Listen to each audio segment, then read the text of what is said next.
Hi guys and welcome to the study IQ. आज हमारा topic है data interpretation. Now data interpretation is very important, very very important for all the banking exams. SSC के लिए उतना important नहीं है। SSC में and में 5 क्वेश्चंस आते हैं और वो बिल्कुल बेसिक सा डेटा इंटरप्रिटेशन आता है। Banking level is a different level, fine.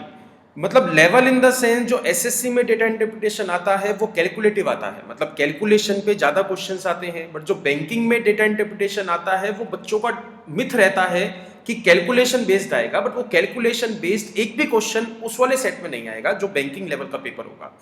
तो उसमें जो डेटा इंटरप्रिटेशन आता है उसमें चार्ट समझने में आपको टाइम लगाना है, फाइन। चार्ट समझने में टाइम लगता है, क्वेश्चन समझने में टाइम लगता है कि क्वेश्चन में क्या पूछा गया है। लॉजिकल क्वेश्चंस आते हैं जो कैलकुलेटिव क्वेश्चंस नहीं आते हैं।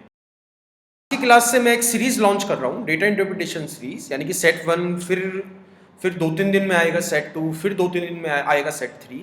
और ये जितने भी क्वेश्चंस मैं कराऊंगा ये काफ़ी हार्ड क्वेश्चंस हैं। मतलब जो आपका एसबीआई क्लर्क का पेपर आ रहा है वो क्लर्क लेवल के जो है क्वेश्चंस है, ज़्यादा बेसिक क्वेश्चंस नहीं है, फाइन। मैं इसको कहूंगा जो आज का क्वेश्चन है लेवल 2, लेवल 3 के भी क्वेश्चंस आपके एग्जाम में आ सकते हैं, but level 2 majority of the questions will come from the level 2। ठीक है, तो एक बार स्टार्ट करते हैं इसको समझना। चीज आपको ध्यान देनी है, फाइन। अगर आपका एसबीआई क्लर्क का पेपर है तो क्लर्क या किसी भी बैंकिंग एग्जाम्स में जो क्वेश्चंस आते हैं उसमें 2 चार्ट वो देता है। मतलब एक इस टाइप का चार्ट दे दिया या फिर एक जो है इस टाइप का चार्ट दे दिया, हमेशा वो 2 टाइप के चार्ट देगा। दोनों चार्टों का वो यूज करके क्वेश्चन आपसे पूछेगा, फाइन। तो एक बार स्टार्ट करते हैं। Question number first, so what is the profit obtained by 2 companies P and Q together in 2013। जो ये वाला फर्स्ट जो चार्ट है ये रिवेन्यू का चार्ट है, मतलब इतना उसने जो है कमाया है, इतना जो है रिवेन्यू आया है। और ये जो दूसरे नंबर का चार्ट है ये प्रॉफिट परसेंटेज का है, मतलब इतने परसेंट उसको प्रॉफिट हुआ है, मतलब इतने पे बेचता है और ये इतने परसेंट प्रॉफिट कमाता है। भाई प्रॉफिट एंड लॉस पे ले आओ बात को, इतने पे बेचता है, यानी कि 2009 में पी जो प्रोडक्ट है वो उसने 160 रुपए का बेचा, और 160 रुपए का जब बेचा है तो उसको 28% का प्रॉफिट हुआ है। तो इस तरीके से समझ जाओ। तो ये जो फॉर्मूलाज हैं ये हर क्वेश्चन में या हर एक जो सेट आएगा इस टाइप के जो क्वेश्चंस होंगे उसमें हर एक क्वेश्चन में सेम रहेगा। Profit is equal to revenue minus cost of production and profit percentage is equal to profit divided by cost of production multiply by 100%। तो ये परसेंट नहीं है, सॉरी, यहाँ पे परसेंट नहीं आएगा, जस्ट 100 आएगा। तो एक चीज यहाँ पे ध्यान देना, revenue, always consider revenue as a selling price, always consider revenue as the selling price, and profit percentage profit है ही, and cost of production is what, cost price. तो ये 3 प्राइजेस आपको पता है, प्रॉफिट एंड लॉस वाले chapter में मैंने आपको बताया था। ये जो सेलिंग प्राइस है, सेलिंग प्राइस सबसे बड़ा होता है। कॉस्ट प्राइस में अगर मैं प्रॉफिट परसेंटेज ऐड करता हूं तो क्या मिल जाता है, सेलिंग प्राइस मिल जाता है, और प्रॉफिट परसेंटेज हमेशा कॉस्ट प्राइस पे निकालते हैं। तो दैट्स ऑल, ये 3 चीजें आपको ध्यान रखनी है। So what is the profit obtained by 2 companies P and Q together in the 2013। तो 2013 की बात कर रहा है, यानी कि पी प्रोडक्ट उसने 225 का बेचा। इसका मतलब यही हुआ ना, पी प्रोडक्ट उसने 225 का बेचा और क्यू प्रोडक्ट उसने 212 रुपए का बेचा।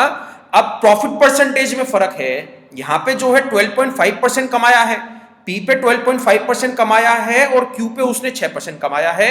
We need to find the profit, profit की अमाउंट निकालनी है। This was the selling price. तो सेलिंग प्राइस क्या क्या आ गया, अभी एक आ गया 225 और एक आ गया 212, और प्रॉफिट परसेंटेज पता है। ठीक है, profit percentage, forget the formulas, formulas में लगाओगे तो 2-3 मिनट आपको एक्स्ट्रा यूज करने पड़ेंगे। तो प्रॉफिट परसेंटेज पता है, प्रॉफिट परसेंटेज क्या बन गया, 12.5% पी का है और 6% जो है क्यू का है। मेरे को निकालना है प्रॉफिट। प्रॉफिट निकालने के लिए we have to find first cost price. भाई कॉस्ट प्राइस पता होगा तभी तो मैं प्रॉफिट में अमाउंट निकाल सकता हूं ना। अमाउंट पे निकालना है, प्रॉफिट जो है वो आपको अमाउंट बतानी है कि 200 रुपए कमाए हैं या 25 रुपए कमाए हैं या 20 रुपए कमाए हैं, इस तरीके से you need to find the amount. तो अमाउंट निकालने के लिए सेलिंग प्राइस आपके पास पता है, सेलिंग प्राइस आपको पता है, कॉस्ट प्राइस और मिल जाता है। तो सेलिंग प्राइस में से कॉस्ट प्राइस माइनस करने के बाद क्या मिल जाएगा, भी प्रॉफिट मिला या नहीं मिला। तो basically we need to find the cost price. तो परसेंटेज वाले चैप्टर में भी मैंने आपको बताया है, प्रॉफिट एंड लॉस वाले चैप्टर में भी मैंने आपको समझाया था कि अगर मैंने कोई माल 225 रुपए का बेचा है और प्रॉफिट 12.5% कमा रहा हूं, तो प्रॉफिट जो है, जो कॉस्ट प्राइस होगा, जो कॉस्ट प्राइस होगा उसका 112% क्या बन जाएगा, सेलिंग प्राइस। बिकॉज 12.5% उसने कमाया है ना, 12.5% कमा रहा है तो 112.5% में बेच रहा है, इसका मतलब ये हुआ। तो यहां पे कॉस्ट प्राइस का 112.5% किसके बराबर मिलना चाहिए? 225 के बराबर, बिकॉज सेलिंग प्राइस क्या था? 225। तो यहां से कॉस्ट प्राइस में निकाल सकता हूं, ये चला जाएगा 2 पे, तो सीपी क्या आ गया? 200 ऑफ व्हाट? पी का सीपी, यानी कि प्रोडक्ट पी। इसको तोड़ लो। फाइन गाइस, डेटा इंटरप्रिटेशन में ऐसा नहीं है जो चार्ट में दिया गया है या जो चार्ट में फॉर्मूला आपको दिया गया है वही फॉर्मूला आपको यूज करके आंसर बताना है। So it is just a common sense guys. भाई revenue is a selling price, तो उसको ले आओ ना, उसको मोल्ड कर दो क्वेश्चन को अपने हिसाब से। भाई जिस चीज में मैं परफेक्ट हूं उस हिसाब से मैं क्वेश्चन सॉल्व कर रहा हूं। तो दूसरे वाले का निकाल लेते हैं। दूसरे वाला क्या था अभी? क्यू। तो Q का सीपी मान लेते हैं सीपी, तो इसका मेरे को 106% निकालना पड़ेगा, बिकॉज इस पे जो है 6% का प्रॉफिट हुआ है, तो 106% किसके बराबर आ जाएगा? 212 के। तो ये अगेन कट गया 2 पे, तो यहां से भी कॉस्ट प्राइस क्या आ गया? Q का 200। फाइन, 200 कॉस्ट प्राइस P का है, 200 कॉस्ट प्राइस जो है वो Q का है। 2013 की बात कर रहा था, तो प्रॉफिट निकालना है, अभी मेरा आंसर नहीं आया है।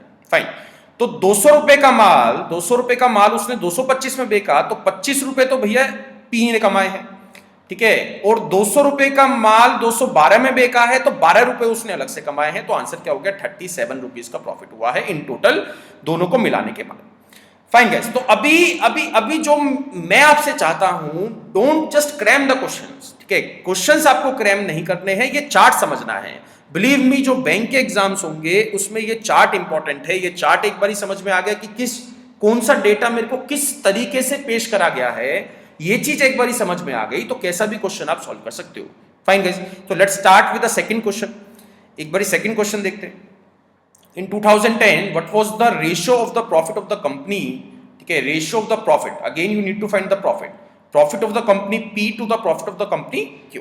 तो प्रॉफिट निकालने के लिए भी सेम चीज है ना, 2010 में भी सेलिंग प्राइसेस पता है, P का 175 था, Q का 160 था। तो 2010 में प्रॉफिट परसेंटेज भी पता है, एक पे 40% था, एक पे 28% था, ठीक है। प्रॉफिट आपको निकालना है, तो प्रॉफिट में कैसे निकाल सकता हूं? सेलिंग प्राइस में से अगर मैं कॉस्ट प्राइस माइनस कर देता हूं, तो again we need to find the cost price. Again जो मेरे को निकालना है वो कॉस्ट प्राइस ही निकालना है। सो यहां से P का अगर मैं कॉस्ट प्राइस देखता हूं, तो P जो उसने बेचा वो 175 का बेचा, 175 का बेचा 40% के प्रॉफिट पे, तो यहां पे क्या हो जाएगा? 140%। फाइन, 140% आ गया यहां पे। तो इसको अगर मैं काटता हूं,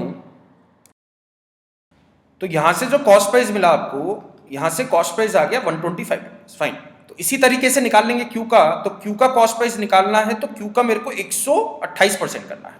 सो 128% किसके बराबर मिलेगा आपको? 160 के बराबर। जब इसको सॉल्व करोगे तो यहां से भी कॉस्ट प्राइस क्या आ जाएगा? 125 रुपीज। मतलब P का भी कॉस्ट प्राइस 2010 में क्या आ गया? 125 रुपीज, एंड Q का भी कॉस्ट प्राइस 2010 में क्या आ गया? 125 रुपीज।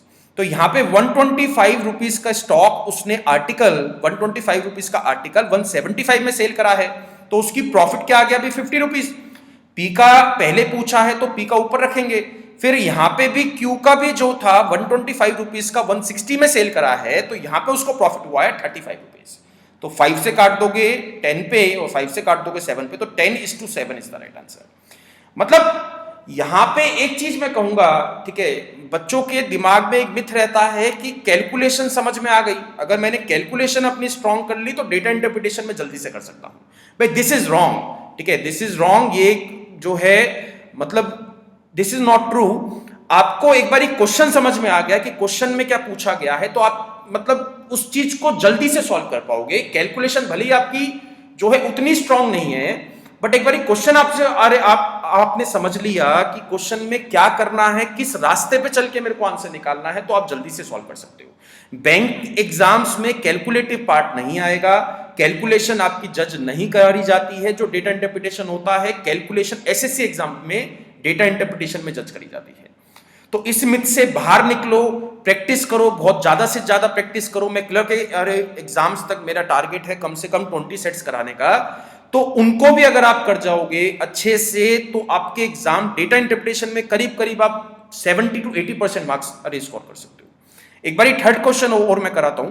थर्ड क्वेश्चन इंपॉर्टेंट है, थोड़ा सा डिफरेंट क्वेश्चन है, एक बार देखते हैं। इफ इन 2014 ठीक है, 2014 मतलब ये जो कैलेंडर दिया है, ये जो चार्ट दिया है वो 2013 का है, मतलब 2014 एक और साल आ गया next year. For company P revenue increased by 33.33%।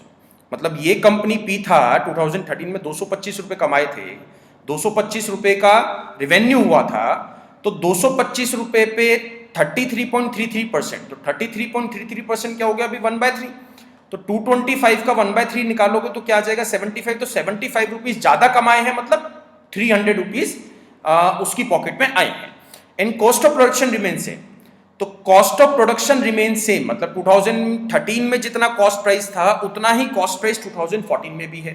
तो 2013 का कॉस्ट प्राइस मैं निकाल सकता हूं, कॉस्ट प्राइस में प्रॉफिट परसेंटेज क्या था 12.5%, तो यहाँ पे 112.5% किसके बराबर रखना पड़ेगा, 225 के बराबर रखना पड़ेगा, तो कॉस्ट प्राइस क्या आ गया 200।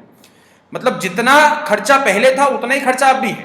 2013 में जितना पैसा पॉकेट से लगाया था उतना ही पैसा 2014 में भी लगाया है, बट 2014 में 33.33% ज्यादा कमाया है।